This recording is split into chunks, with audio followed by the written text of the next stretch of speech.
came in second. We have ourselves a winner. Anna. Anna's the winner. No. Hey, Dad. Hey, Daddy. Yours too. You think this is later, man? When all of our cousins came up No. and we just sat and talked around the fire like all night pretty much. When Taylor and Eric came over and we just stayed up here and had a relaxing time. And ghost stories and campfires and marshmallows and s'mores and hot dogs and buns. And watch the fire, and I like the family time it brings.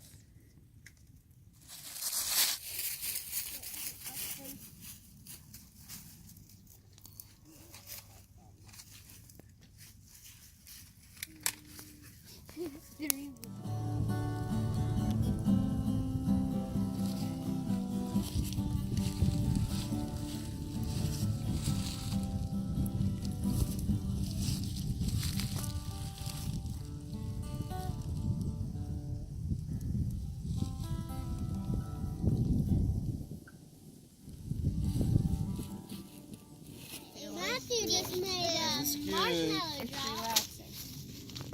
Where did you get those? And when this one Where we'll stop. my No backpack. bag. Matthew, you missed a spot. You got no nothing.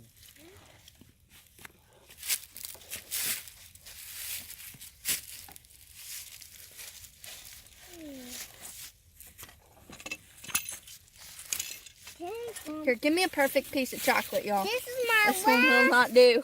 Mom, Oh, it's come okay on. if Mine you is broken eat. now. Vote for the video. Mom, is this okay if you eat this? A lot of yucky stuff. That's a I'm trying to Matthew, campfires, roasting marshmallows, and I don't like hot dogs. Well, one more is what I want to say. I love s'mores. And that's Now, Emily. I like marshmallows and s'mores because they taste good. And I like hot dogs before we eat marshmallows. That's all. south, where the rope broke. We hid in a plume of mud and pig dung. I had the foresight from past experience to close my eyes and mouth this time, propelled by the swing and gravity with a force that knocked the wind out of me, and for an instant even seemed to stun Ernie. Our surprise arrival. Our surprise arrival did not stun the pigs. They ran over us like a stampede cattle, then back over us, then over us again, and seemed to be thinking making it a regular part of their exercise when I heard, "Come here, you gooner!" Out of the corner of my eye, I saw Harris, never want to waste an opportunity. Hit one of the sounds on the side of the snout and swing up into the saddle. And I thought, as I went down in a new wave of tromping pig feet, he looked almost exactly like Tarzan riding a triceratops. If Tarzan had worn bib overalls and been covered in pig slop, of course. Jacob is about to fall off. Dude.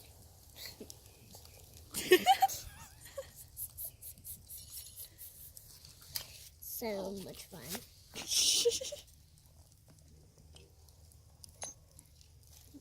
Hey! Nice boy.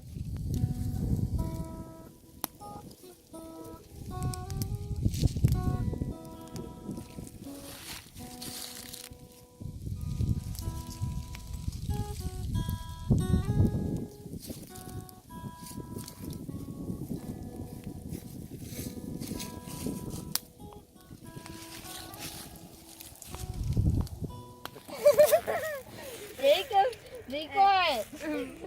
Matthew caught the fireproof stick on fire and started hitting it with a hammer. We said you're better than to put water on it. You hollered for water. Emily hollered for water. I didn't get there fast enough. My favorite time around the campfire was probably when Granny Mary and a bunch of the cousins came up and we just sat and talked most of the night. I like when Ted and Eric came over and we just sat and had an enjoying time. I would. I like how peaceful and relaxing it is. I like how people tell stories and the tree story where like the different rooms and stuff. Where this thing goes.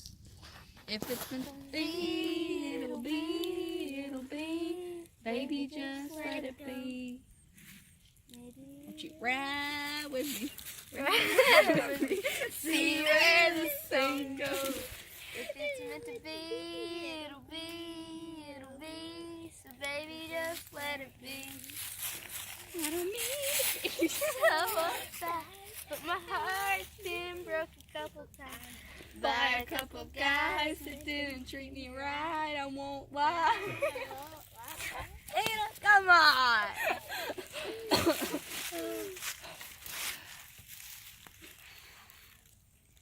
Remember when Stephen Paul he threw that box from the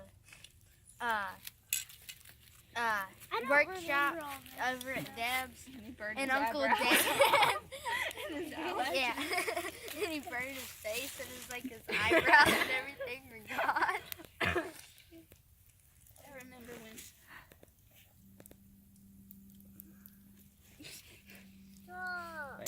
Somebody finish my thought for me so we can do this.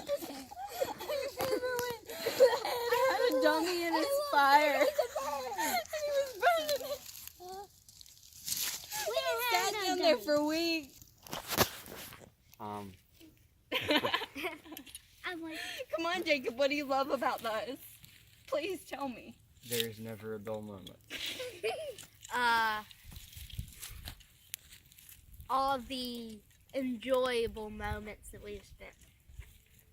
You're never alone. It's a good thing most In the of the time. shower. And then they sometimes open the door. Are you in the shower? Do you have I clothes came on? in here because I was wondering who was in here. On his head.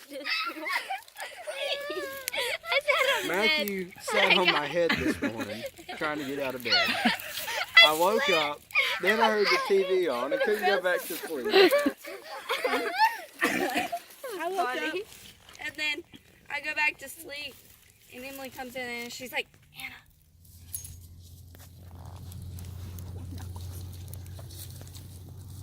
Most of my fondest childhood memories have been gathered around the campfire, telling stories, hearing stories of when my elders were younger. This is something that I wanted to instill in my kids. I wanted them to have a place where the family could come and gather. We could share ghost stories, read books, scripture, devotion, just a place where we could come, settle down for the day, have a s'mores, roast a hot dog, make our own memories. I think family time is so important. Jacob was telling me today, he said, we were talking about common sense and using common sense, and we were like, well, what is common sense? And Jacob said, you want to know what Dad says common sense is? Experience. And, you know, we shared that around the campfire, and that is something that's embedded in him. And I love that our family comes together. There's so much value and importance that our kids know this is a space. This is home. This is where we can just chill out. Yeah, I agree too.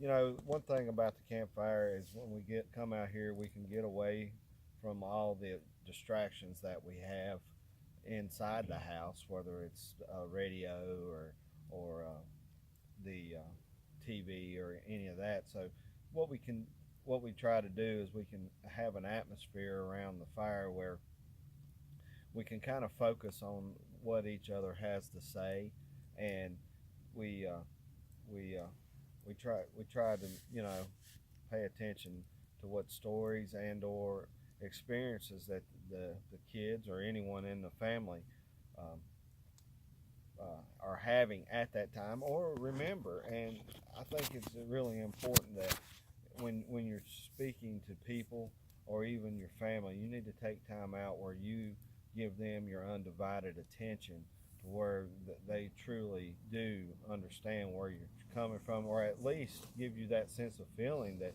you know, they do care. And I think a lot of people out there are suffering in their homes because they're so distracted with whatever outside stimuli is coming into their homes.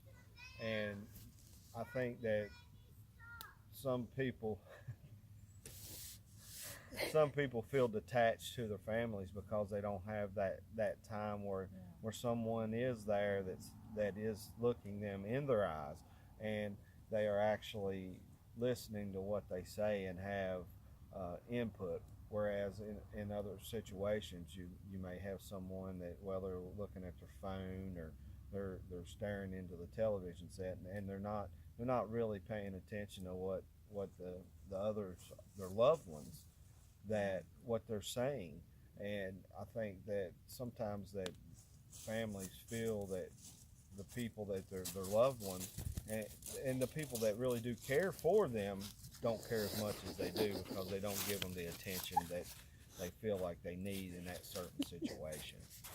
The disconnect, you know, and when you come to the fire, you come with just the entertainment of one another, the entertainment of what is going on around you outside as far as the stars, the moon. If there's a ghost story, I think we love like somebody starting a story and then somebody else adding on to it and adding on to it.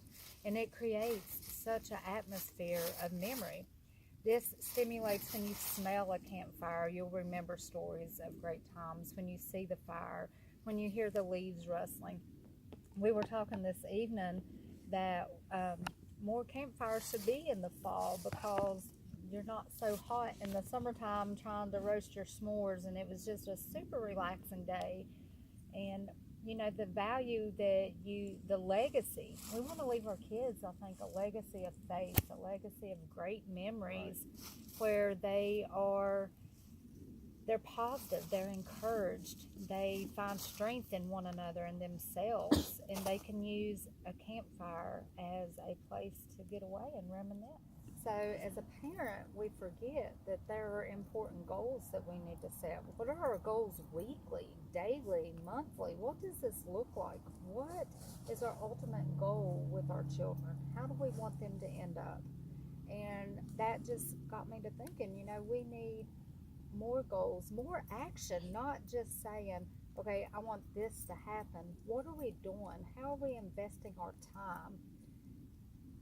I think spending time and putting forth the time towards our kids makes a difference in who they become. Right. Yeah, I think it's good that you need to invest in that time for your children and teach them how they need to, or you feel that they should walk and have their walk in life.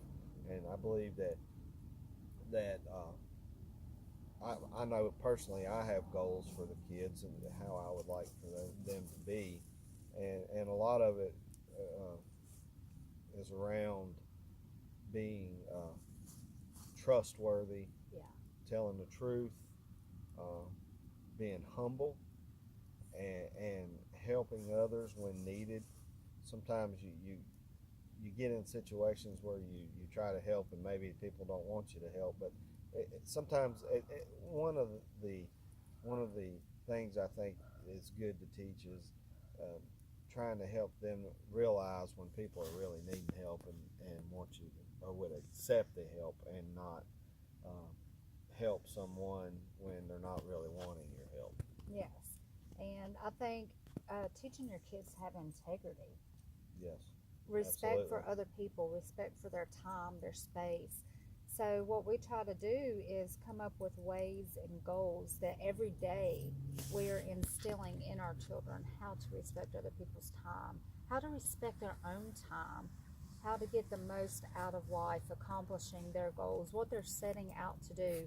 Are they doing the action, or are they just talking about doing action? And, you know, as we see our older kids growing and becoming young adults, I think we can have a sense of accomplishment that they are, you know, just these great humans who are every day trying.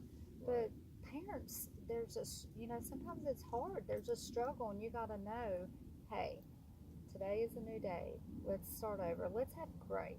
I'm going to show you grace. You show me grace, and we're going to continue on. Right. Yeah, I think not everybody's life is great all the time, and I believe that's one thing as parents. What we need to do is we need to let them see that even though you may not agree with someone, or they have done something that possibly has upset you, that you need to instill in them that it's okay for you to feel that way, but the way they think and their mindset may be warranted as well. So I believe that we need to teach our children that we need to be patient with others, and in order to do that, we need to be patient with them. And if you're not patient with them, I don't believe that they can learn to be patient with others as well as they would if you teach that to them by being that person that you are wanting them to be. Exactly. I think that through this course, I know just pulling together as a family and working on it, we realize the value of unity. We realize the value of coming together as one. You know, everything that we do it as a unit. We do it in unison, together, unity, one. And we each bring in different ideas, suggestions that make the whole part amazing. And like you mentioned earlier, the disconnect, if we can somehow get back to that unity, get back to the basics of what we're wanting to accomplish. What do you see as your family? What do you describe? What does your ideal family look like? And what are you putting into it? You have to put in the extra to get the extra.